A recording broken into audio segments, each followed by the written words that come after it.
Bismillahirrahmanirrahim. Assalamualaikum warahmatullahi wabarakatuh. Waalaikumsalam warahmatullahi wabarakatuh. Jadi sekarang kita ke pertemuan ke-6 ya. Jadi walaupun kamu jurusannya rooms, kamu semua harus belajar semua departemen yang ada di dalam hotel. Salah satunya adalah F&B. Nah, F&B ini apalagi sekarang kondisi pandemik ini ya, selain kita tidak bisa mengandalkan hanya jualan kamar aja, jadi kita harus bisa jualan F&B juga maksimal. Caranya adalah, bentar ya, saya lupa hasilnya belum nyala.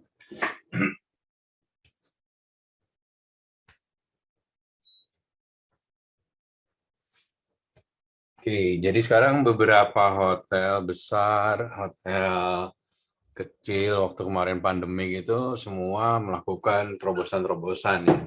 Dimulai dari Jakarta dan Bali itu beberapa hotel melakukan jualannya delivery ya. Hotel-hotel besar kayak di Jakarta, Mulia, Event Sangrila, Grup Marriott kita jualan catering management ya, terutama untuk individual yang mau makan di tempat ramai gitu, jadi kita kirim bentuknya bento atau rantangan gitu ya ke hotel, ke rumah masing-masing. Ini adalah satu market yang sudah lama tapi akan lebih diintensifikasikan lagi gitu karena kondisi pandemi ini gitu ya. Nah, jadi kalau kamu lihat nanti kalau sering update itu dari beberapa hotel itu F&B-nya banyak kreatif tuh, bikin jualan-jualan, dia kerjasama sama Gojek, dia bikin promo antar, malah sesama, ada satu di hotel di Bali ya, dia kerjasama dengan satu produk lokal kayak Warung Made gitu ya, Warung Made, tapi jualannya di hotel bintang 5 gitu ya. Nah kayak gitu-gitu lah, itu konsep-konsep unik yang lahir karena adanya kondisi pandemi. Suara saya jelas nggak ya? Jelas, Pak. Oke. Jelas, Pak. Selanjutnya, kenapa lagi habisnya?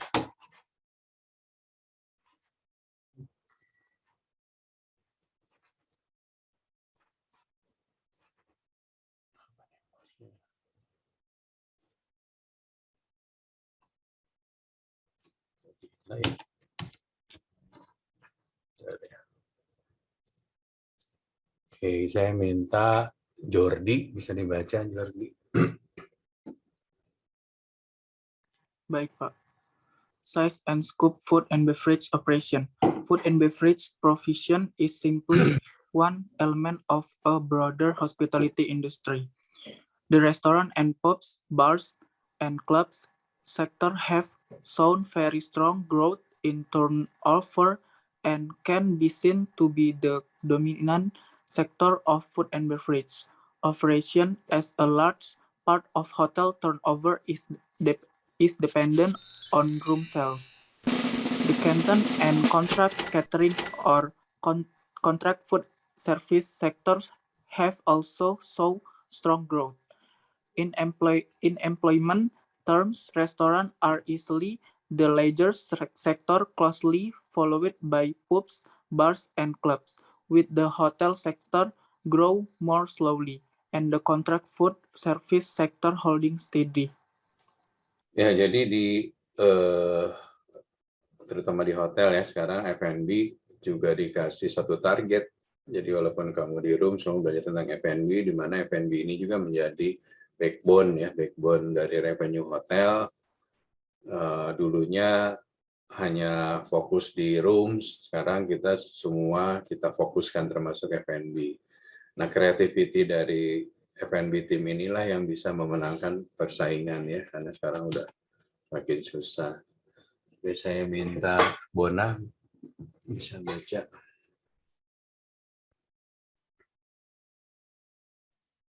Baik, Pak. Standard industrial classification. Classification usually starts with a small number of broad groups of activities that are then subdivided into progressively narrower groups so that the classification can be used with varying amounts of detail for different purposes. Ya, sama seperti di departemen lain, masing-masing ada standar operating procedure ya. Kalau di F&B, nanti once kamu nanti jadi GM, kamu harus lihat standar 3CP-nya sudah jalan belum gitu ya. Terus standar dari cleanliness-nya, apalagi sekarang hygiene dan sebagainya. Karena penjualan akan sukses kalau memang standarnya jalan. Jangan sampai masing-masing chef, masing-masing cook masaknya beda-beda. Yang akhirnya terjadi nilai apa namanya tuh taste, presentation menjadi nggak standar. Yang problem di F&B adalah konsistensi ya. Karena banyak kan kalau kita makan di satu restoran, kalau kita udah menjadi regular guest di satu restoran, kalau rasanya berbeda, kamu pasti ngerasain gitu ya. Misalnya saya dulu sering makan di rice bowl gitu ya. Rice bowl atau yang bubur ayam itu apa yang terkenal ya? Tawan gitu ya. Itu di beberapa kota dulu Jakarta, Bandung harga taste-nya sama gitu. Tapi waktu itu ke Surabaya kok rasanya beda gitu. Nah, itu ada dua, bisa jadi emang biasanya chefnya ganti ya. Itu yang jadi problem di restoran-restoran tuh ternyata ganti chef, ganti standar, ganti rasa gitu kan. Jadi beberapa ada restoran besar ya, kalau kamu tahu tentang di sana ada ini nggak, soto Betawi, restoran soto Betawi yang dari Jakarta yang di mall-mall ada nggak ya? Di Palembang ada nggak ya?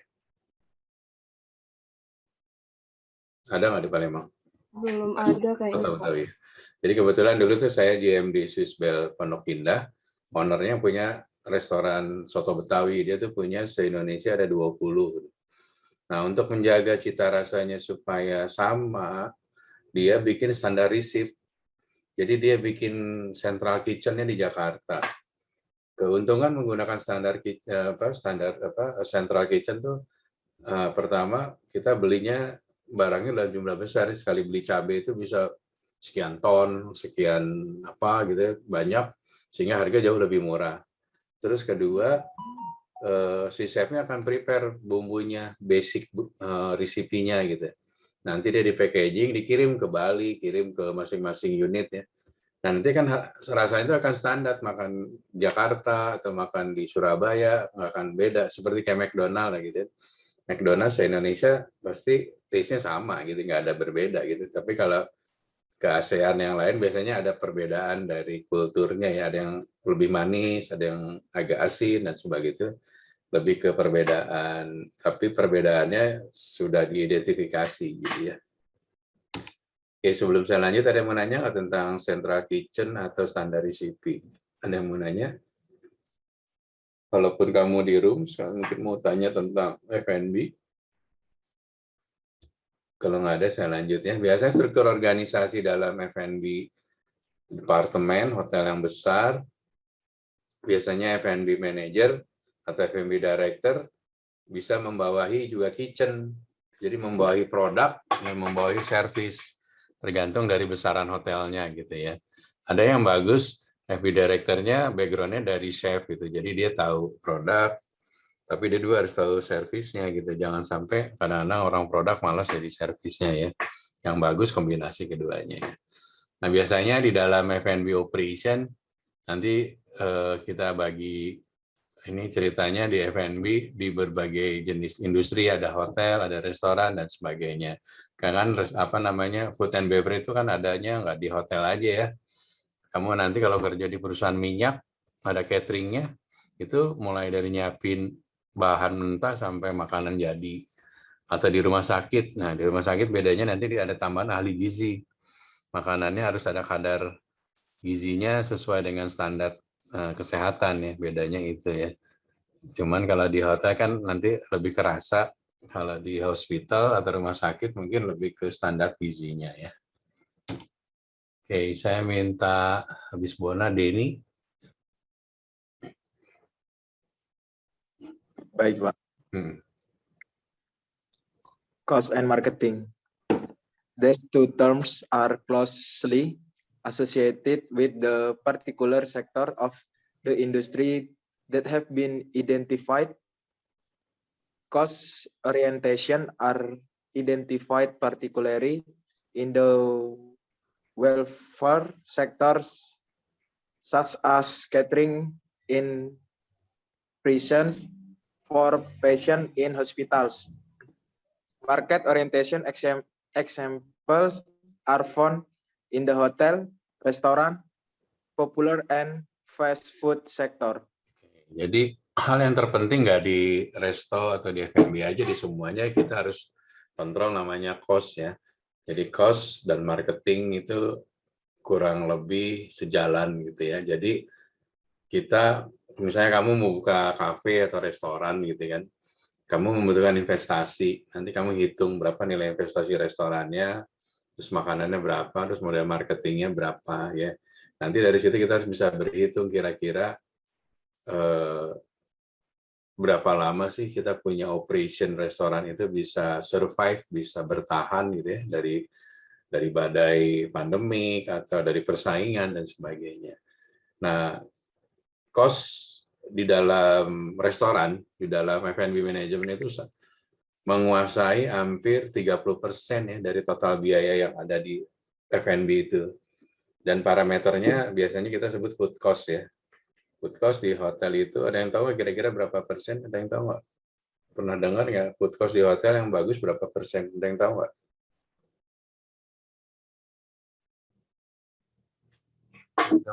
Roughly, tahu roughly?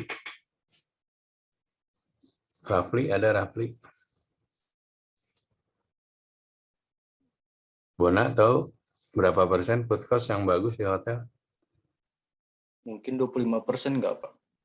Oke, yang lain ada masukan berapa persen kira-kira yang bagus food cost itu?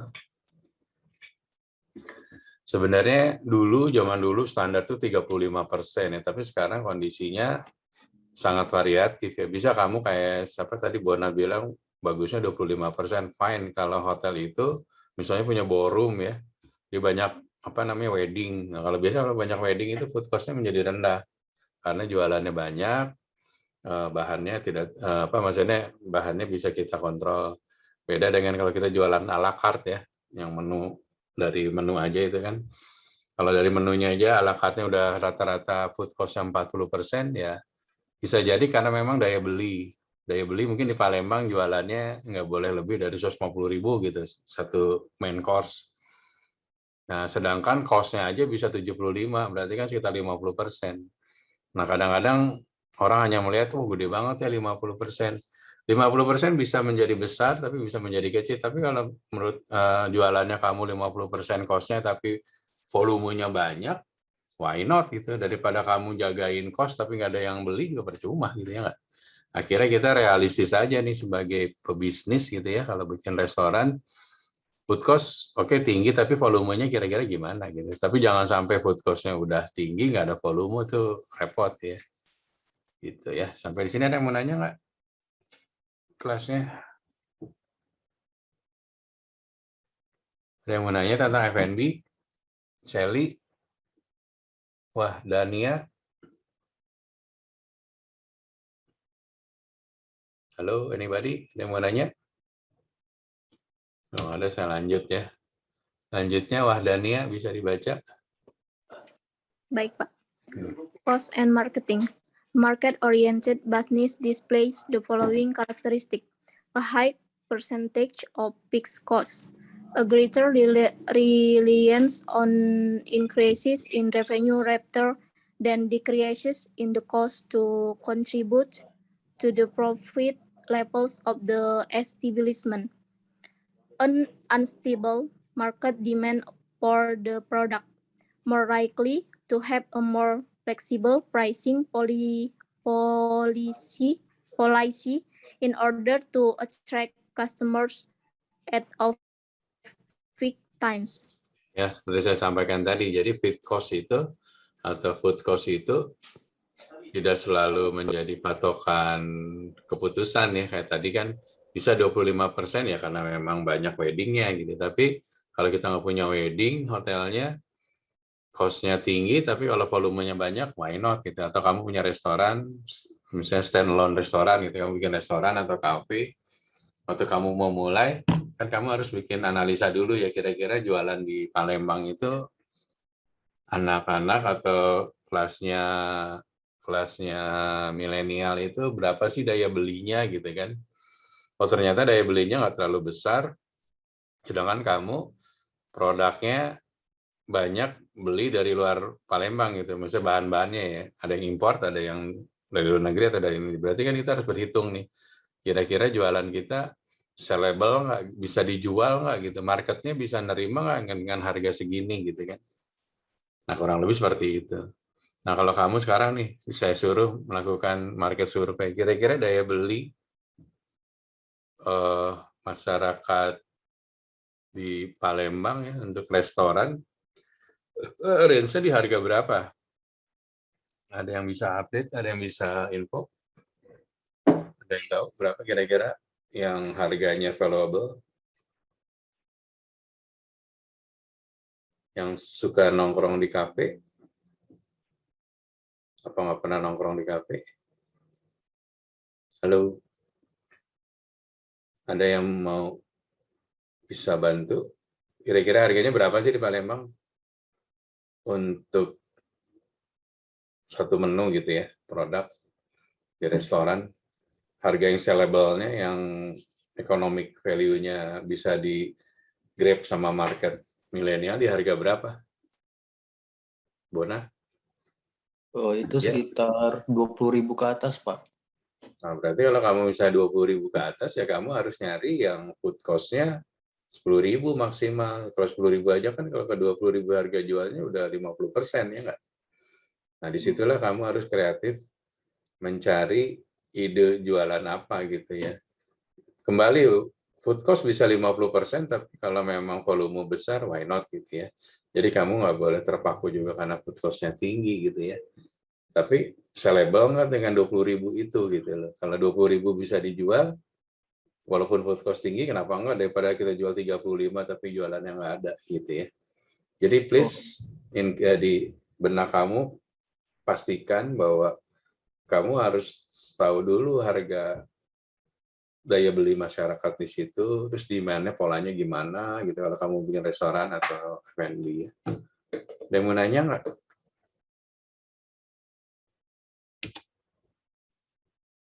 Kalau nggak ada Nis Nur Hikmah.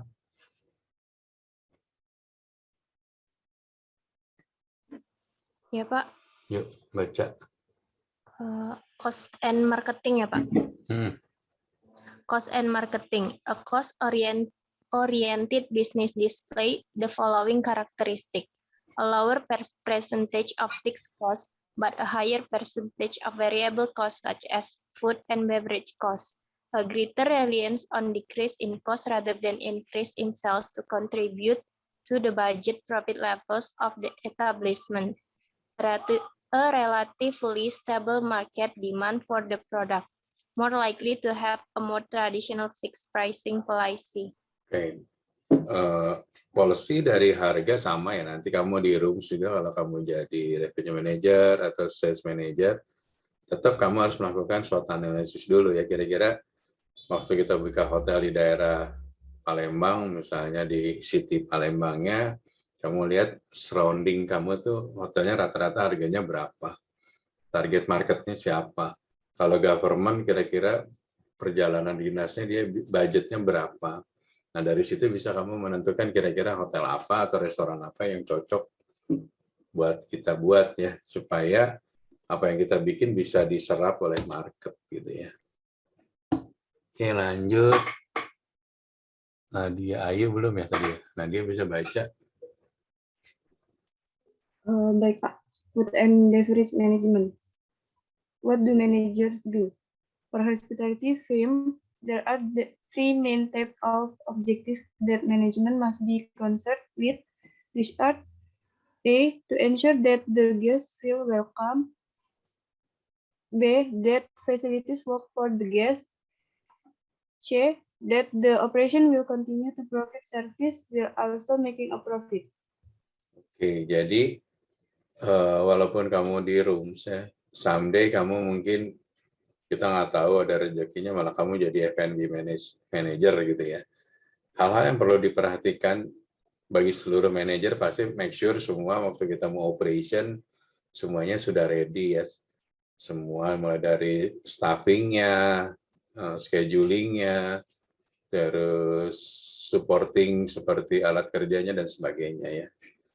Nah, memastikan bahwa tamu di-greet secara baik itu akan memberikan suatu kesan tersendiri gitu loh. Kalau kamu secara reguler mentraining staff kamu, yang misalnya kamu jadi manajer, secara reguler kamu lakukan training untuk melakukan excellent service gitu ya buat tamu ya, itu akan dengan sendirinya anak buah kamu tuh tidak usah diawasi pun dia akan melakukan suatu excellent service gitu. Nah itu yang kita butuhkan, dan yang namanya di hospitality itu kamu harus lakukan berulang-ulang gitu, karena itu akan menjadi mindset kebiasaan kita. Kadang-kadang kita nanti kalau kamu udah kebiasaan di dunia hospitality, di dalam keseharian pun akan begitu gitu loh. Kadang-kadang kita secara tidak sadar, misalnya kita lagi ngantri gitu kan, karena memang basicnya kita orang hospitality, kita pasti mendahulukan orang atau menegur orang dengan ramah dan sebagainya. Memang nature-nya orang yang di hospitality gitu ya. Kita nggak usah nggak usah menjadi berubah gitu, di luar pun tetap aja dibentuk hospitality-nya gitu, supaya itu natural gitu ya, itu datang dari alamiah gitu, supaya tidak ada kakuan gitu ya. Oke, lanjut Sally.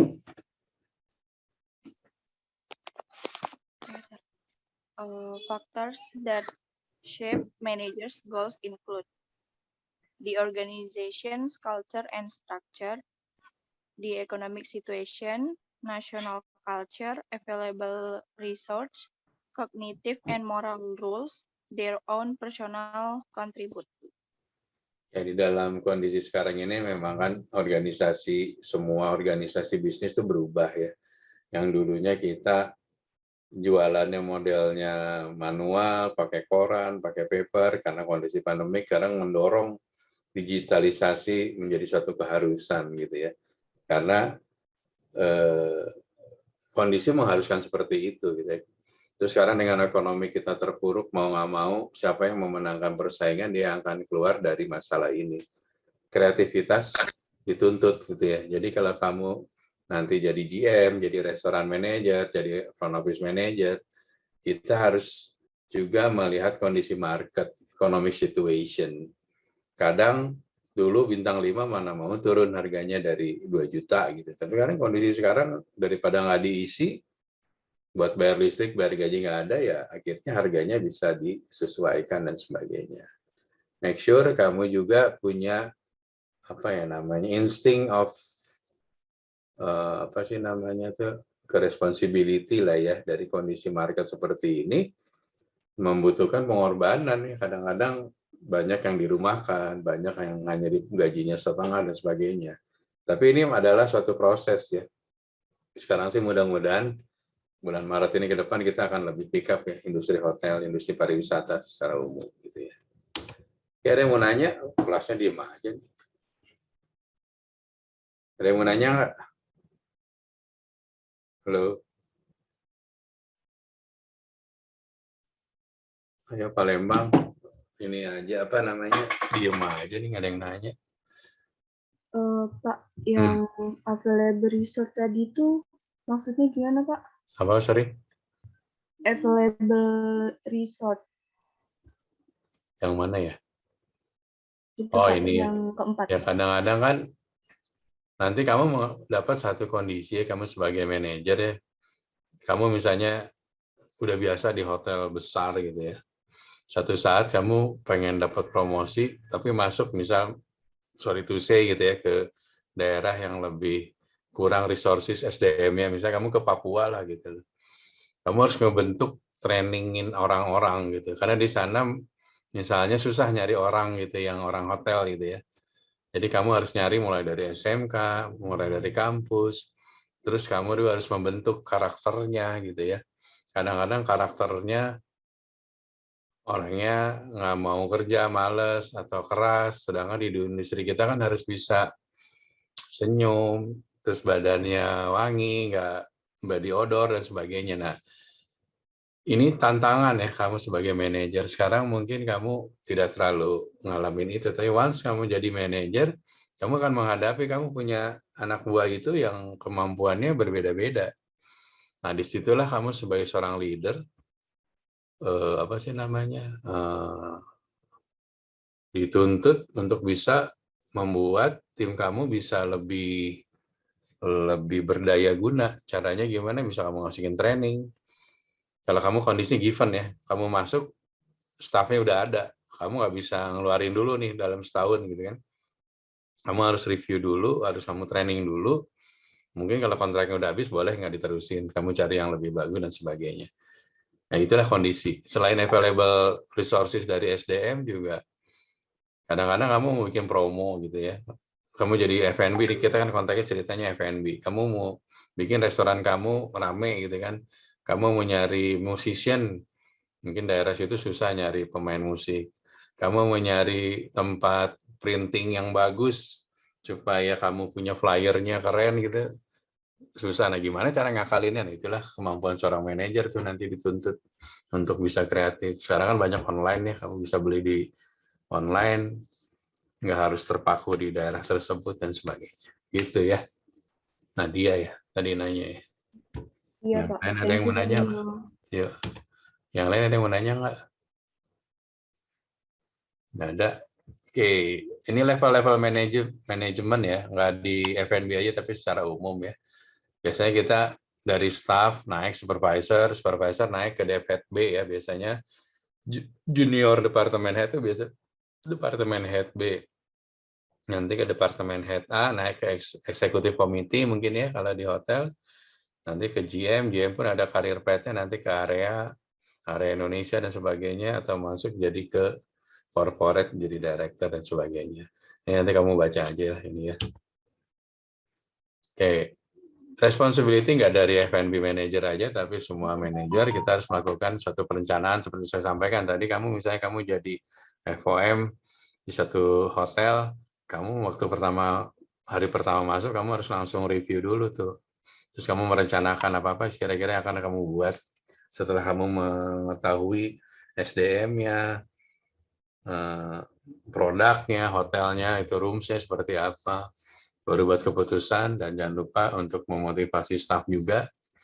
Karena namanya kita kerja di hospitality, nggak semuanya nggak pakai robot, semuanya pakai manusia. Manusia harus disetel gitu, gimana cara senyumnya. Kadang-kadang orang lagi bete, giliran incas di Evo, ke bawah bete. Nah, itu kan kita nggak boleh ya. Dalam hotel, di dalam hospitality, kita harus bisa menunjukkan profesionalisme kita. Walaupun masalah pribadi ada di luar hotel, tapi waktu masuk ke hotel ya kamu harus menjadi staff hotel yang siap melayani anytime gitu ya. Terus yang terakhir, kamu harus mengontrol sebagai manajer, kamu harus kontrol operationnya bisa jalan smooth, semua permintaan tamu bisa ke cover, komplain-komplain bisa kamu handle dan sebagainya. Ya. Ada yang mau nanya nggak? Saya ngomong sendirian capek juga nih. Ada yang mau nanya nggak? Constraint di F&B management ya. Biasanya kendala-kendala itu ada eksternal dan internal. Kalau government tadi karena kondisi misalnya PPKM gitu ya, itu juga menjadi pengaruh ya. Pasti mempengaruhi bisnis kamu kan. Mungkin di Palembang PPKM level 2 atau level 3, kayak restoran kan nggak bisa buka full, hanya 50%, hanya delivery, nggak bisa dine in dan sebagainya. Terus perlakuan pajak ya, kayak saya pernah ceritakan, di Jogja mungkin pemerintahan daerahnya dia ngasih insentif pajak gitu. Jadi restorannya yang biasanya pajak 10% bisa direduce karena market lagi lesu dan sebagainya. Terus kondisi ekonomi sangat mempengaruhi ya, lagi pandemik ini pasti bisnis juga lagi turun dan sebagainya. Yang internal kamu harus juga pastiin sebagai restoran manager, F&B manager, walaupun kamu di room, kamu harus juga tahu tentang F&B ya, karena ini pelajarannya bisnis hospitality. Kita mempelajari semua departemen yang ada di hotel ya. Absenteeism, kamu punya staff yang sering izin, sering sakit dan sebagainya. Kamu sebagai manajer harus punya waktu juga untuk melakukan counseling. Kamu harus panggil orang itu. Once itu orang itu nggak dipanggil, eksistensi kita sebagai departemen head akan dipertanyakan. Nanti akan dia aja sering absen, nggak pernah ditegur, nggak pernah di counseling. Nah, akhirnya menjadi kebiasaan. Ini problem kamu nanti sebagai manajer, kamu punya anak buah yang nggak loyal, yang seenaknya dan sebagainya ya. Terus yang pasti juga sebagai di konteks di F&B management atau di FO juga sama, pastiin uang masuk, hasil penjualan itu aman, tidak ada terjadi korupsi dan sebagainya. Yang dibikin adalah kontrolnya. Gimana kamu kontrol kasir kamu itu setiap saat jujur gitu. Nah, itu kan susah kan diukur ya, karena nggak kelihatan gitu. Kamu harus melakukan yang namanya spot check atau sering mengecek hari ini revenue berapa, case-nya berapa, kredit card berapa. Sama di FO juga kamu jadi FO manager seperti itu ya, nggak di F&B aja. Oke, ini masih belum ada yang nanya lagi selain tadi siapa? Nadia, yang lain?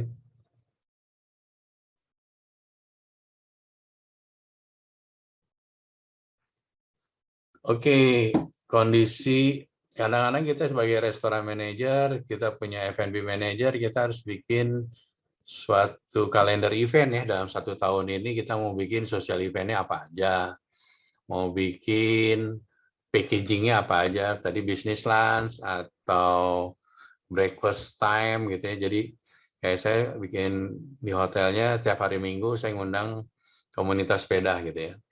Komunitas sepeda kita jualan, padahal itu kan breakfast-nya kamar gitu ya, daripada ada leftover, ada lebihan, kita jual murah aja setengah harga gitu loh. Kita coba cari komunitas sepeda. Kebetulan kemarin saya jualan komunitas sepeda, kita jual harganya setengah. Toh anak-anak sepeda harus yang bener anak sepeda ya, maksudnya dia akan menjaga makannya nggak banyak banget kan, pasti dia jaga kan, berapa bakarnya, berapa masuknya gitu kan ya. Nah kayak gini-gini kamu harus kreatif nih. Ya di FO juga sama sih, tapi di F&B itu lebih luas ya kalau untuk kamu punya kreativitas, punya marketing gitu ya. Karena jualannya nggak ada batasnya. Kalau kita di FO kan jualannya sebatas kamar udah penuh ya selesai gitu ya. Kalau ini kan restoran penuh, bangket bisa keisi, room service bisa keisi, belum restoran lain-lain gitu ya. Nah inilah banyak dulu ya, sekitar tahun di bawah tahun 2000 itu background GM yang dari F&B itu banyak laku karena dia kreativitinya, kalau F&B manajernya benar ya, backgroundnya F&B yang benar, banyak dicari juga gitu karena dia kreativitasnya sangat tinggi dan produknya lebih variasi, nggak monoton gitu. Nah nanti biasanya ngimbas ke roomnya juga jadi rame dan hotel jadi rame. Oke, nggak ada yang nanya nih, bisa jadi ayo dong nanya. Jadi saya malas kalau kerja nggak ngajar nggak ada yang nanya. Indah, siapa ketua kelasnya siapa? Berada nggak nanya, berada nggak masuk ya. Oke, kita juga sekarang ini kita harus membuat suatu experience ya. Jadi kalau kamu, apalagi sekarang anak sekarang kan, waktu kita bikin restoran itu yang pertama kali kita bikin adalah spot dari Instagramable, bener nggak? Lebih banyak orang makan, lebih banyak fotonya daripada ngerasain makannya enak nggak enaknya gitu. Kadang-kadang ada restoran yang punya Instagramable dan tempatnya enak, cozy dan sebagainya. Ya, tapi makanan juga harus enak gitu ya. Tapi maksudnya itu bisa atraktif pertama gitu. Apalagi dengan sekarang sosial media semakin gencar gitu ya. Karena kadang-kadang dari IG ngelihat suatu iklan, itu attraction orang mau coba gitu. Padahal pas dicoba makanannya ternyata biasa aja gitu ya. Ya itu resiko ya, nanti nggak akan datang lagi tamu. Tapi at least maksudnya kreativitas kita beriklan tuh banyak. Promosi itu tidak dibatasi gitu. Kamu bisa melakukan promo di IG, di Facebook, di mana gitu dengan nggak ada batasan market gitu loh. Bisa bisa delivery, bisa dine in dan sebagainya. Menarik sekali di F&B management ini adalah kita akan banyak mengeksplor digital marketingnya gitu loh. Di room juga ada, tapi tidak sebanyak di F&B. Kamu pernah kenal ada namanya Zomato ya? Pernah kenal ya? Ada yang pernah tahu nggak Zomato? Di Palembang ada nggak yang ngorder makanan pakai Zomato? Belum, Pak. Jadi Zomato itu platform jualannya restoran semua tuh di situ. Dan banyak, karena di Jakarta banyak ramai itu karena banyak diskon ya. Apalagi kalau kamu pakai Dana, pakai fintech gitu ya, pakai apa pembayarannya, pakai digital money gitu ya. Itu ramai laku gitu loh. Nah, mungkin beberapa kota akan ramai gitu ya. Tapi kayak gini, kalau kamu menarik ya, kalau kamu misalnya gitu someday kamu malah di F&B gitu ya. Kekuatan kamu mengeksplor itu lebih banyak sih sebenarnya di F&B dibanding di rooms ya. Rooms sih kan sudah terpaku hanya kamar doang gitu. Kalau F&B sosial event bisa masuk, wedding, meeting, banyak sekali gitu kan, nggak ada batasan. Itu yang apa sih namanya, yang menjadi nilai daya tarik ya bagi orang hotel, terutama yang senang operation, yang sering senang ketemu tamu tuh biasanya suka nih. Oke, atmosfer juga dalam satu restoran harus dipastikan ya. Jadi dekorasi yang bagus, sehingga suasananya, ambience itu membuat tamu nyaman gitu ya. Kalau kamu ke Bandung gitu ya, ada satu restoran tuh yang di daerah atas, kafe-kafe itu ramai sekali gitu ya. Dan cukup mahal harganya gitu, karena marketnya mungkin banyak orang Jakarta datang, karena dekat Jakarta Bandung. Itu tuh konsep restorannya mungkin investasinya sekian puluh miliar gitu ya. Dan mungkin baliknya juga agak lama, tapi orang nyaman gitu, nyampe ke situ pun harus antri apa sih namanya, bookingnya dan sebagainya. Oke, kalau nggak ada yang pertanyaannya, biasa di akhir sesi ada kuis ya. Nanti kuisnya dijawab di email seperti biasa. Sebelum ditutup, kita foto dulu. Berada bisa, atau siapa, Nadia ya, atau siapa yang bisa biasa foto, Nadia ya. Tolong dibuka dulu, nanti kita foto dulu. Untuk teman-teman yang belum on cam bisa tolong di onin kameranya.